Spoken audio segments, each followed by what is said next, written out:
Você já parou para pensar que a memória é uma forma de aprendizado? E que então, sabendo disso, ela é uma construção de informações que a gente vai adicionando, mas além de uma construção, ela é na verdade uma reconstrução. Você pode pegar informações novas, adicionar naquela memória antiga e ter uma nova memória a partir disso? Tendo isso em mente, você já parou para pensar então que ela pode ser maleável e moldável? Isso que a gente vai aprender no vídeo de hoje, no episódio 13 do nosso podcast. Você já parou para pensar comigo, Amanda Salles? Muito prazer, eu sou farmacêutica, pós-graduanda em neurociência do comportamento. Para quem não me conhece, né? Esse aqui é o episódio 13 do nosso canal, Você Já Parou para Pensar? E hoje a gente vai trazer um pouquinho de informações para vocês sobre memória. Tem muita coisa interessante, muitas curiosidades sobre memória que eu quero trazer para vocês hoje e fazer você parar para pensar sobre o que você tem gravado aí, sobre as memórias que você tem na sua cabeça de eventos ruins e bons, como que isso se dá, por que que isso acontece, de onde vêm os traumas e por que que o nosso cérebro não está interessado em guardar as memórias de tudo que acontece na vida da gente.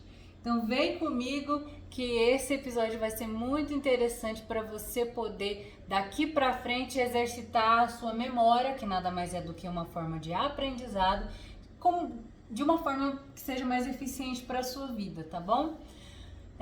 Então vamos lá. A memória nada mais é do que informações sendo recombinadas e reconstruídas o tempo todo. O nosso cérebro, eu já disse em vários vídeos, ele é especializado em fazer associações. O córtex pré-frontal tem mais de 70% da área dele é especializada em fazer associações. Então, tem as partes motoras, tem as partes aferentes, tem as partes de olfato, dos sentidos, né? Tem as partes do pré-frontal que são responsáveis pela cognição, por ser racional, por ser emocional, mas tem várias partes que vão fazer a associação entre as informações que chegam dessas outras. Então, o nosso cérebro é muito bom em fazer associações com as informações das quais ele está sendo alimentado. E com isso a gente vai construindo o aprendizado, que são as memórias, né? Ninguém nasce sabendo fazer nada. O bebê nasce sabendo o quê? Chorar, que é como se fosse um aplicativo que já fosse instalado nele por questão de sobrevivência. Ele já nasce aprendendo a chorar, porque se ele chora, ele demonstra que ele está com fome, ele demonstra que ele está incomodado com alguma coisa. Então, mesmo essas mais primitivas, né, que a gente já nasce com elas, é nada mais, nada menos que um aprendizado. Tendo isso em mente, saiba que se você é uma pessoa que se considera uma pessoa esquecida, tem que ponderar muito, sabe? Porque esquecida do quê? O cérebro da gente, ele não quer guardar todas as informações. Para ele é uma energia, né, em forma de ATP, que está sendo gasta ali para memorizar aquelas coisas, completamente desnecessário. O cérebro é um órgão muito caro, é o órgão mais caro da nossa fisiologia, porque ele é o que mais gasta energia proporcional ao tamanho dele.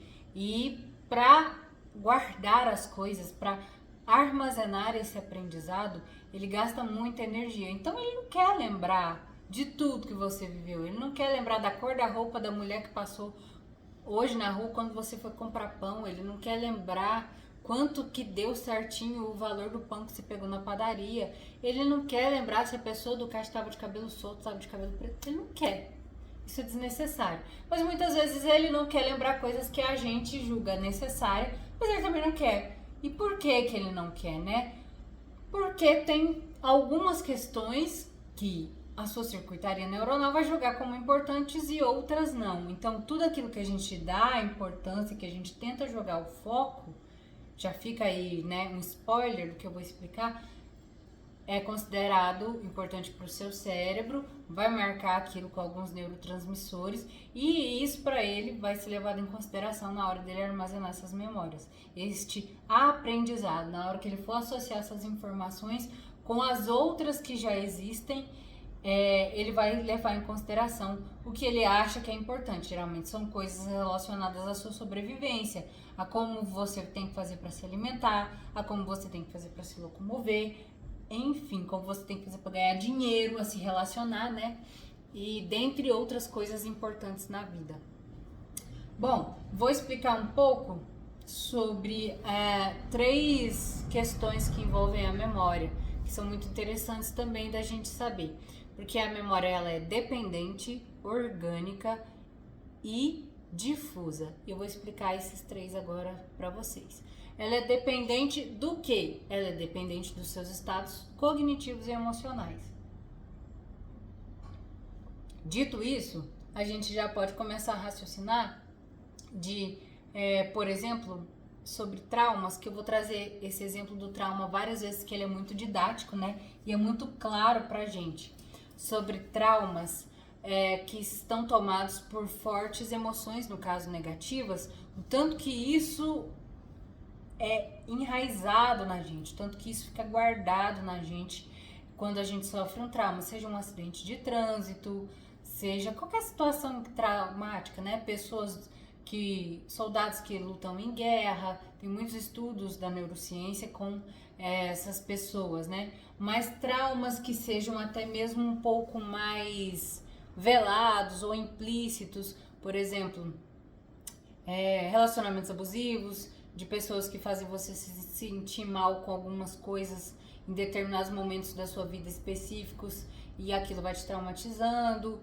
A memória depende muito das emoções que aquele evento, que aquele ato, que aquele fato que está acontecendo ali tá te trazendo, né? E também depende muito do seu estado cognitivo. Se diante daquelas emoções você consegue se controlar, você consegue raciocinar de que isso aqui tá me trazendo essa emoção porque eu sou uma pessoa ansiosa e eu não gosto de estar nesse tipo de situação, nesse tipo de ambiente, e aí você consegue dessa forma, né, com o cognitivo e o emocional juntos, você consegue gravar uma memória, um aprendizado daquele ato, daquela situação que você está vivendo de uma forma que não seja traumática, de uma forma que quando você viver aquilo de novo, você vai ter repertório, inclusive, para poder parar para pensar e falar assim, não, isso aqui já aconteceu comigo, mas eu não preciso me preocupar, porque da outra vez eu entendi que por ser uma pessoa ansiosa, por exemplo, eu não gosto de estar nesse lugar, mas eu não corro perigo, eu não tenho motivo de estar assim. E aí o cognitivo e o emocional conversando ali e trazendo para vocês informações cada vez que você se expõe a certa situação, a certo evento, enfim. Por isso que a gente fala que a memória é dependente. Então, se você é uma pessoa que está passando por momentos difíceis, de forma crônica na sua vida, está tendo meses difíceis, as pessoas da sua família, alguém está doente, alguém faleceu, você está passando por um luto, você está passando por momentos complicados, delicados, seja lá qual forem, provavelmente o que você viver nesse período que está com o emocional abalado, não vão ser lembranças boas, porque o seu emocional está gritando ali nesse momento. Você não vai ter lembranças boas quando vier à tona de novo, entende? Então, nesse sentido, é interessante a gente parar para pensar se o que a gente viveu no passado que a gente não gosta hoje, será mesmo que a gente não gosta disso porque foi traumático, porque não é o meu perfil, ou porque naquele momento que eu experimentei aquilo, que eu tentei fazer aquilo na minha vida, eu estava passando por um momento difícil e aí eu juntei tudo isso que tá acontecendo e recusei e me refuguei ali e não quis saber mais daquela situação, por exemplo, sabe? Agora vamos explicar um pouco sobre o que é ela ser orgânica, né? Ela é orgânica porque é um processo baseado em sinapses nervosas. E aqui eu vou explicar mais uma vez também sobre os engramas, que são as formas de armazenamento das memórias no nosso cérebro, né? As formas de armazenamento das memórias, das experiências, dos aprendizados. Esses engramas são redes neuronais de processamento dessas informações. Então, eles são físicos, são muitos neurônios formando sinapses ali, cada vez mais fortes, quando você vai repetindo aquela situação sobre aquele evento. Então, quanto mais você ativa a circuitaria desses engramas, né, mais os receptores daqueles neurônios ali na superfície, mais receptor vai ter para se ligar com quando vir, né, o impulso elétrico ou quando vir a situação que é necessária para ativar aquela circuitaria. Mais fácil isso vai acontecer, mais isso vai ser forte, mais fácil você vai lidar com a situação, mais fácil você vai evocar essa memória, mais fácil você vai evocar esse aprendizado para poder lidar com essa situação do dia a dia. Pode ser qualquer coisa, gente, pode ser qualquer coisa. Uma criança que está aprendendo a andar, por exemplo, vai aprendendo ali todos os dias, criando a coordenação motora, vai criando esses engramas, vai criando várias sinapses neurais relacionadas a essa atividade de aprender a andar, e com o tempo isso flui e fica de forma automática, porque aqueles engramas ali daquele aprendizado já estão muito consolidados. A gente, quando aprende a andar de bicicleta, aprende uma vez, né, leva um tempo ali, depois nunca mais esquece, são engramas que estão muito consolidados. E eu vou falar mais um pouco mais abaixo, né, dos tipos de memória, tem muito a ver com isso, né, porque isso tem muito a ver com a criação de hábitos, e o hábito é um tipo de memória, que eu vou falar melhor depois, mas ela é orgânica por conta disso, porque é baseado em sinapses nervosas mesmo, né, tá acontecendo ali a atividade neuroplástica do seu cérebro de estar criando novas sinapses frente àquilo que você está se expondo. E aqui ainda faço um adendo, né, da importância de se expor sempre a situações, né, de maneira controlada, mas se expor a ambientes, a novas situações, a um novo esporte, a uma nova língua, a um novo livro, a um novo aprendizado, a um novo tipo de filme, a se expor para conversar com alguém, para conseguir ser uma pessoa desenvolta, que sabe falar com os outros, que sabe dar uma palestra se for preciso, sabe? Isso é bom para o seu repertório comportamental. Sempre tá aí trazendo novos aprendizados que vão virar memórias, que você vai ter um repertório para poder evocar quando for necessário em qualquer situação da sua vida. E o outro tipo é que ela é difusa. O que significa dizer que a memória é difusa? Significa dizer que ela envolve várias áreas do sistema nervoso central. Quando a gente vai estudar memória, né, o primeiro que a gente escuta falar é o hipocampo. E eu já falei dele vários vídeos aqui, porque ele é importante para várias coisas. A memória é uma delas.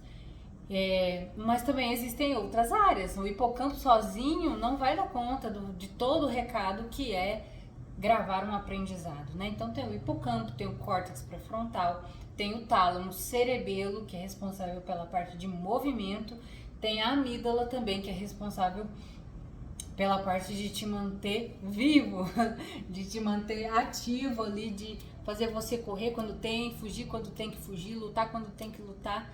Já trazendo um spoiler que eu vou dizer tudo isso mais na frente, mas como bela ansiosa que sou, eu já quero que vocês saibam que tem muita informação.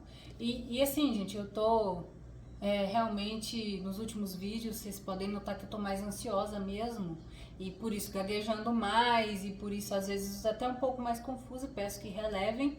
Estou fazendo o meu melhor com aquilo que eu posso, não posso deixar isso aqui acabar, parar, não é minha intenção, então a gente vai do jeito que dá. Espero que, mesmo assim, vocês estejam conseguindo absorver conhecimento e aplicando na vida de vocês, e para isso já peço feedback, já deixa aqui o seu comentário das coisas que você tem aplicado na sua vida, para eu poder ter noção de se eu tô fazendo certo ou errado, tá bom? Já deixa aqui, já aproveita, deixa o like, porque esse vídeo tem que ser entregue para mais pessoas.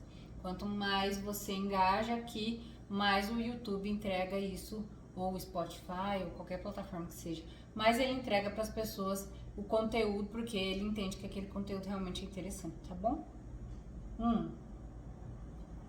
Então eu expliquei aí, né, um pouco sobre o que a memória né, ela é dependente, ela é orgânica difusa, e agora eu vou explicar um pouco sobre os dois tipos de memória que a gente tem, que é a declarativa ou explícita e a não declarativa ou implícita, e dentro da não declarativa tem alguns subtipos muito interessantes que eu vou explicar para vocês também.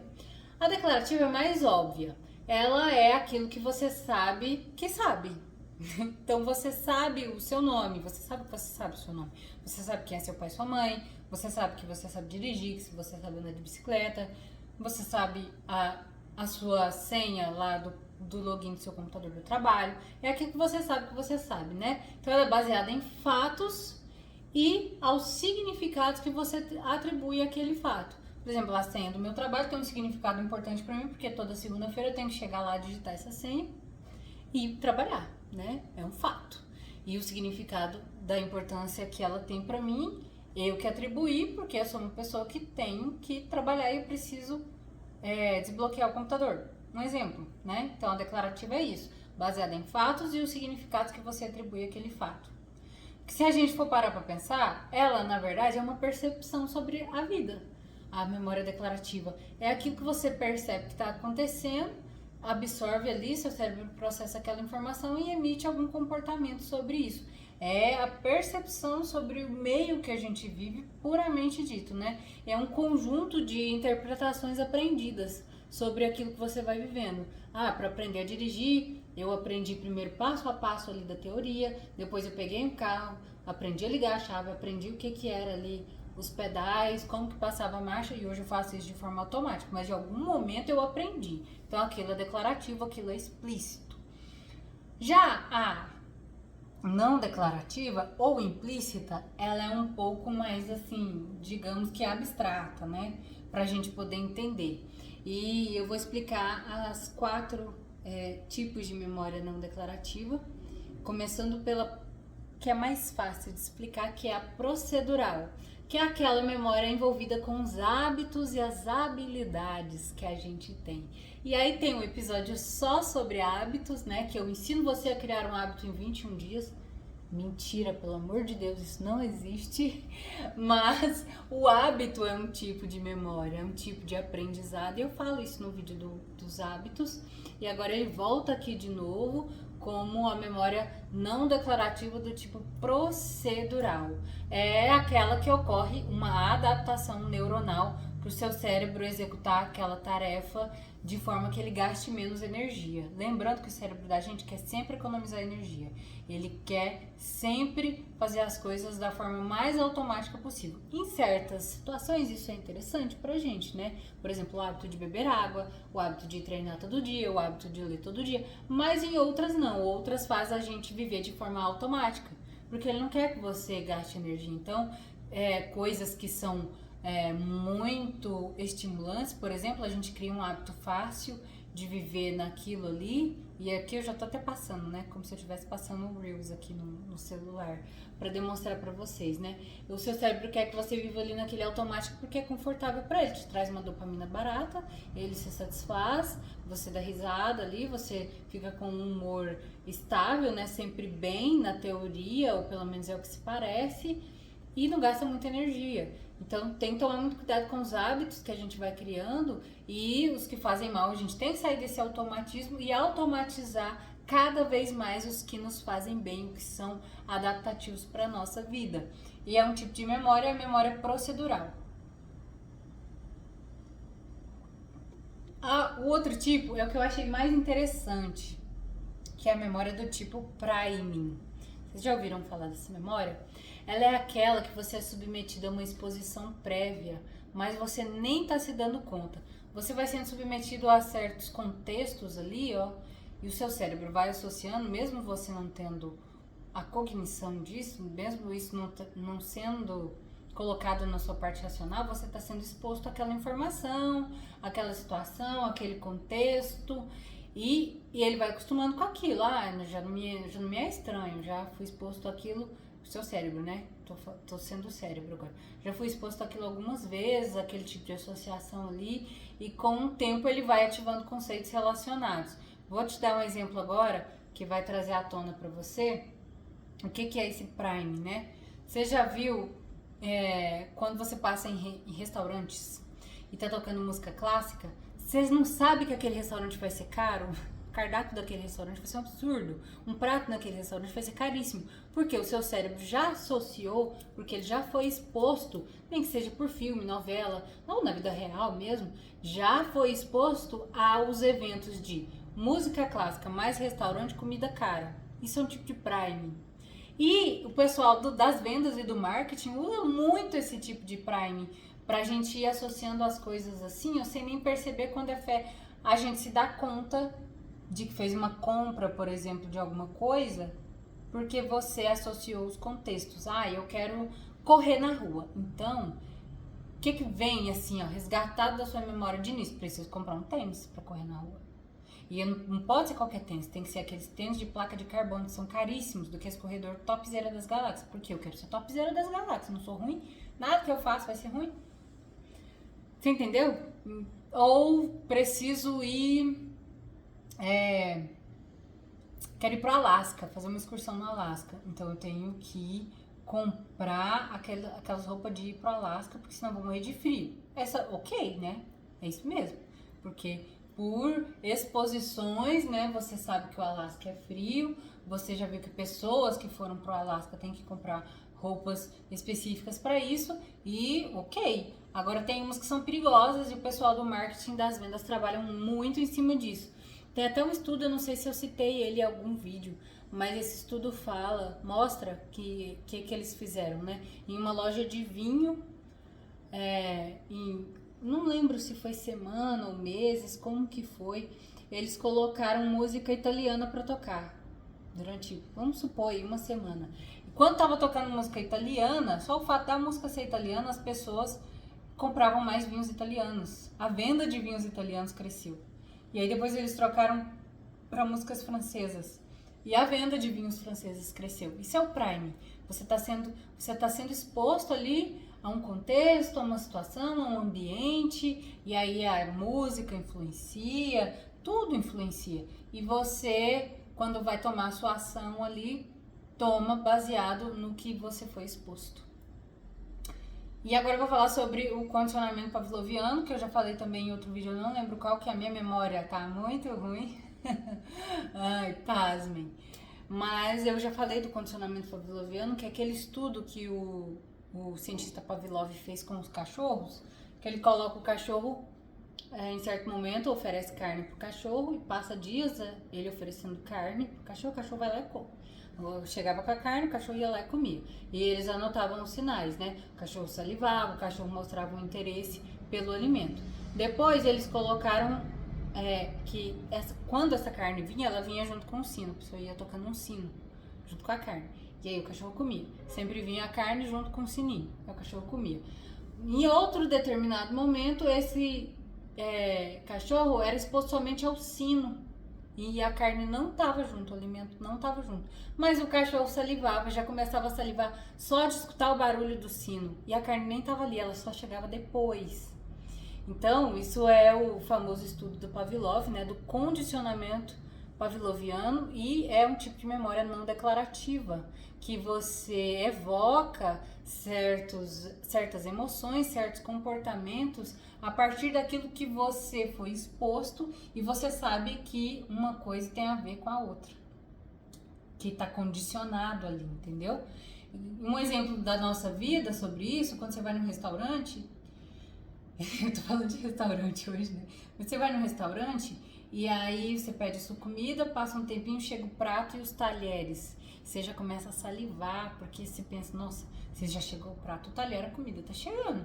E você já, assim, ativa todo o seu sistema ali responsável pelo gastrointestinal pra já começar a digerir aquela comida que nem chegou. Você começa a salivar, a desejar aquela comida, a sentir mais fome. Quando ela chega, a sensação maravilhosa, né, de o seu pedido chegou e você colocou aquilo na boca, muda até o seu paladar, muda até a percepção que você sente sobre aquele alimento, que às vezes nem estava tão gostoso assim, mas aquela exposição ali, né, daquele ambiente, aquele prato e aquele talher que chegou te condicionou a pensar que a sua comida estava quase chegando e aí fez você emitir alguns comportamentos relacionados a isso, né, a alimentação. Por último, não menos importante, a gente vai falar das emoções que é um tipo de memória não declarativa, porque a emoção é uma resposta somática imediata. Se você toma um susto, você faz ali, né, o gesto do susto, né, que eu tô mimetizando aqui pra vocês, né, de susto é um tipo de memória que você evoca, né, um tipo de aprendizado que você evoca, meio que automático, por isso que é não declarativo, é implícito, mas você evoca aquilo ali no momento do susto, né, e isso está muito relacionado com as emoções. E aí, o exemplo clássico disso são os eventos que ocorrem sobre forte emoção e você tem muito claro essas memórias guardadas. E tem o trauma, né, que é sobre uma forte emoção ruim, mas também tem eventos que ocorrem sobre fortes emoções boas que você deixa isso gravado. Um exemplo da minha vida que eu tenho gravado e sempre que eu relembro são as situações com a minha mãe. Quem viu o vídeo sobre a minha mãe vai entender, né? Tudo que vem dela pra mim vem cheio de fortes emoções positivas e eu tenho muitas lembranças boas com elas, e uma delas é quando ela me levava para passar as férias em Goiânia, que eu sou de Nazário, a gente ia para Goiânia nas férias, que ela me levava num parque de diversões que tem lá, que é o Ita, acho que não tem mais, né, mas tinha na minha época, o Ita Center Park, pra mim ele era gigantesco, né, era um parque gigantesco, maravilhoso, assim, de diversões. Ela sempre me levava, depois a gente sempre ia no Flamboyant, assistia um filme, tipo, passava o final de semana lá, ou semanas das férias lá, na casa dos meus tios, e isso ficou marcado por uma forte emoção positiva, né? Quando eu lembro, eu até solto um sorriso, eu não tô nem percebendo. Agora que eu tô falando pra vocês, eu percebi, né? Mas eu falo isso até com um semblante melhor. Então são memórias que são evocadas porque foram tomadas por fortes emoções, né? Um tipo de memória não declarativa. Assim como o trauma também, né? Da parte ruim, é uma memória que é evocada por forte emoção, porque no momento ela te causou emoções de valência negativa e foi um evento traumático na sua vida. Bom, vamos passar agora para o fim do episódio, onde eu vou falar um pouquinho mais das partes do cérebro, né? Vou falar do famoso do hipocampo. O que ele faz? Ele converte as memórias curtas para as memórias de longo prazo. Então, aquilo que você aprendeu durante o seu dia, por exemplo, você está assistindo esse episódio e está absorvendo aí várias informações que eu imagino que algumas delas você não conhecia, algumas sim, algumas você conhecia alguma coisa, mas não entendia muito bem. Espero estar contribuindo para que novas informações estejam entrando aí na sua cabeça. Mas como que essa memória que você está aprendendo agora vai ficar consolidada? É o hipocampo que faz isso. E quem assistiu o episódio do sono vai lembrar, ele faz isso no momento do sono. Por isso que é importante ter uma boa noite de sono. Se você é uma pessoa que estuda para concurso, estuda faculdade, colégio, enfim, e você quer consolidar mais ali aquela informação, aquele aprendizado daquele estudo, você tem que ter uma boa noite de sono, porque é importantíssimo para sua memória o hipocampo fazer esse trabalho durante o seu sono, que ele transfere essas memórias de curto prazo para as memórias de longo prazo, e para isso ele passa pelo tálamo, que é outra região importante, que é como se fosse um filtro, né? Ele filtra as coisas o tempo todo. Por exemplo, eu tô focada em gravar esse vídeo aqui, tá passando um monte de carro na rua, o Django tá roncando de cá, tá acontecendo isso, aquilo, outro, mas eu estou focada aqui porque eu tenho que fazer esse vídeo da minha melhor forma possível. Então não vou prestar atenção em quantos carros passaram na rua, se isso tá acontecendo ali, se tá pegando fogo ali, é até perigoso. Mas o tálamo filtra essas informações externas para que eu esteja aqui focada nessa situação. E ele também filtra as memórias, os aprendizados, as informações que o hipotálamo leva para ele, para falar assim, não, isso aqui presta para ela, vamos guardar isso aqui, vamos levar lá para o córtex pré-frontal, ou para as outras regiões que eu vou falar aqui também. Isso aqui, não, isso aqui a gente joga fora, ela não vai precisar disso aqui para viver não, não vai precisar saber a cor da roupa da mulher da padaria que ela foi ontem, porque ela vai ver ela amanhã vai estar com outra cor da outra roupa, então foda-se, entendeu? O tálamo também tá aí nessa jogada. Ah, antes de passar, que eu já atravessei o carro na frente dos bois, mas antes de passar para a próxima região importante, só um adendo aqui, uma curiosidade sobre o hipocampo que pode fazer, né, até com que você compreenda melhor algumas situações da sua vida ou da vida dos adolescentes. Porque o hipocampo, assim como o córtex pré-frontal e outras áreas do cérebro, eles são maturados, né? Só vão estar completos com a vida adulta, final da adolescência ali. O hipocampo é um desses exemplos.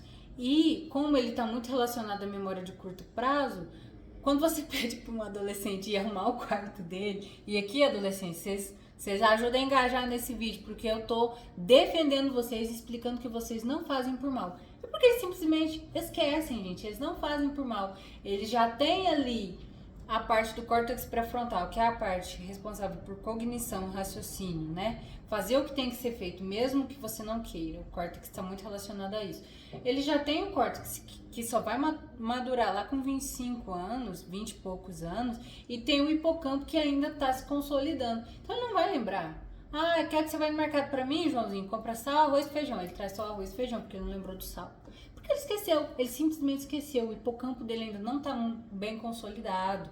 Por isso, inclusive, que a gente não lembra de muitas memórias da infância. Então, eu citei algumas da minha infância que foram marcadas por fortes emoções, mas ali do cotidiano lá, para quem assistiu o vídeo da minha mãe, né, que eu falei sobre a minha mãe, vai saber que eu morava na roça. Eu não lembro muitas coisas do cotidiano ali da fazenda.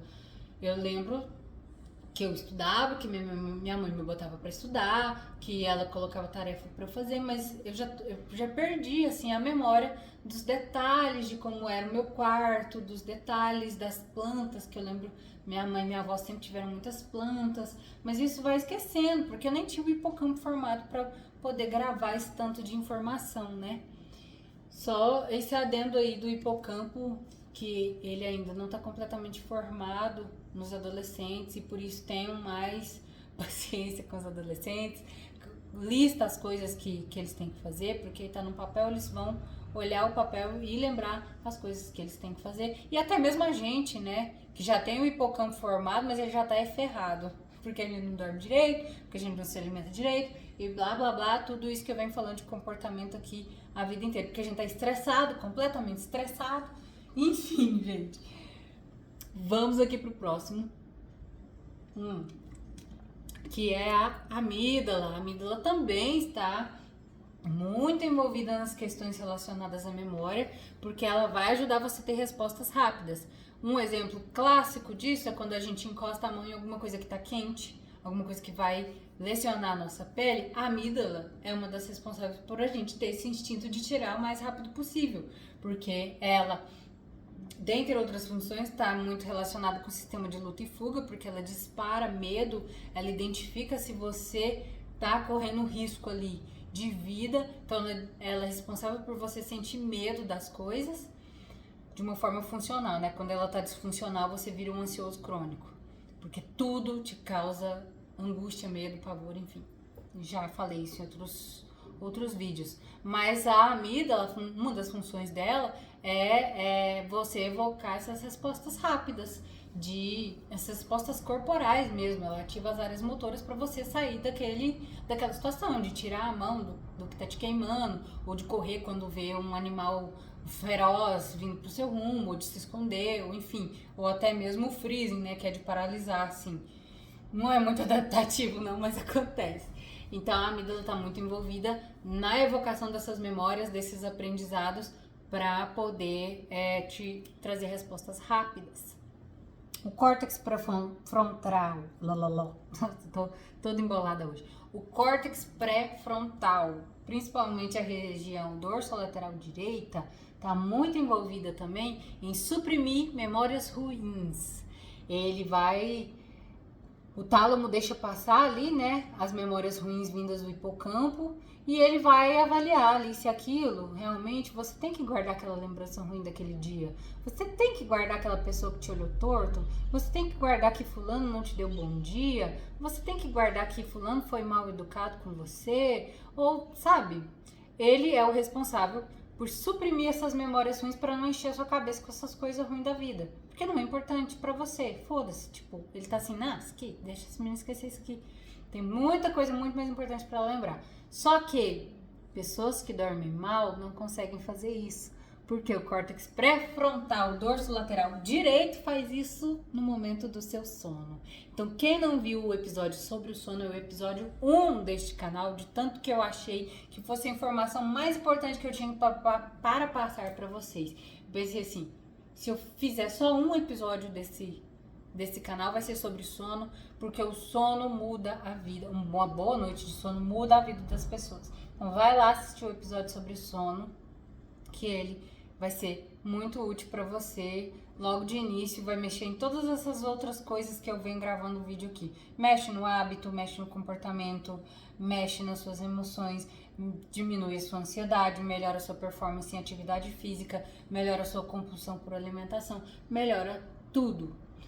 E tá aí mais um fato, né, dessa região do córtex que é responsável por suprimir memórias ruins, que se você não tiver uma boa noite de sono, você não vai conseguir e, portanto, vai ficar sendo aquela pessoa que tem mais pensamentos intrusivos. E se junta uma pessoa que já é ansiosa e não dorme bem, aí ferrou. Aí é pensamento intrusivo o dia inteiro, porque o ansioso, ele é expert em ficar tendo ruminações, esses pensamentos intrusivos, essas catastrofizações da vida, tá bom? Bom, por último, deixar uma dica aqui para vocês não torrarem tanto o cérebro de vocês, gente. Terceiriza a responsabilidade dele. Como? Usando agenda, usando listas, usando resumos, escrevendo. Coloca essas coisas pequenas, tipo assim, todo dia 15 do mês eu tenho que pagar a conta de água, energia, luz, internet, gás, blá, blá, blá, blá, blá, blá. Coloca para despertar no celular todo dia 15 do mês. Eu tenho que fazer mercado, tenho que fazer compra. Durante o dia, você vai lembrando das coisas que você tem que comprar, faz uma listinha no aplicativo do celular do que você vai ter que comprar no fim de semana. Porque você não vai lembrar a chegar lá. Ou você vai ficar guardando essa informação, pelejando, gastando energia para guardar essa informação o máximo de tempo que você conseguir. Mas o seu cérebro vai olhar para aquilo e falar assim, minha filha, não vou gastar energia com isso. Você tem esse trabalho aqui para entregar, você tem isso e isso para fazer. Eu vou ficar lembrando que você tem que comprar sabão em pó? Não vou. Puf, esqueceu. E aí chega lá no mercado, você não vai lembrar. Então, coloca numa lista. Mesma coisa com as emoções. Tá em momentos difíceis da vida, tá ruminando com aquilo, que tá sendo um martírio para você. Escreve, coloca as emoções no papel, que só este fato do seu cérebro enxergar que você está escrevendo as coisas ali como um diário mesmo, já vai desocupar a cabeça dele. A cabeça do seu cérebro é ótimo, né? Enfim, vocês entenderam, né? Já vai dar uma desocupada ali na sua pressão mental. Então, terceiriza essa responsabilidade. Tem médico dia tal, escreve na agenda, escreve no celular, bota pra apitar, faz um grupo de WhatsApp com você, manda essas coisas, porque esse tipo de coisa é o tipo de coisa que você pode terceirizar. E pra o quê? Pra limpar esse HD aí, pra ele poder trabalhar e gravar coisas que são mais importantes. Por exemplo, este episódio para sua vida, entendesse? Os outros episódios desse podcast, caso você não tenha assistido, são coisas mais importantes para você gravar do que você tem que comprar sabão em pó no supermercado, entendeu? Terceiriza isso aí, meu amigo. Vai ser feliz, vai ter uma cabeça mais leve. Enfim, gente, era isso que eu tinha para passar para vocês. Agradeço muito a todos que estão aqui desde o primeiro episódio. Eu sei que tem uma galerinha que são os meus amigos aí já que me acompanham. Você que é novo no canal, seja muito bem-vindo. Tem o Instagram Amanda Salles Neuro. Eu confesso que lá eu não compartilho coisa muito útil. É mais rotina mesmo, é mais assim, posto foto de treino e de alimentação, que é para ver ali se você vai sendo exposto a este Prime, né? E vai associando aí dentro do seu cérebro um estilo de vida mais saudável, mais adaptativo para sua vida. O conteúdo tá aqui nesse podcast, nesses vídeos, e eu espero de coração estar ajudando vocês de alguma forma. Do mais, muito obrigada e até o próximo vídeo do canal.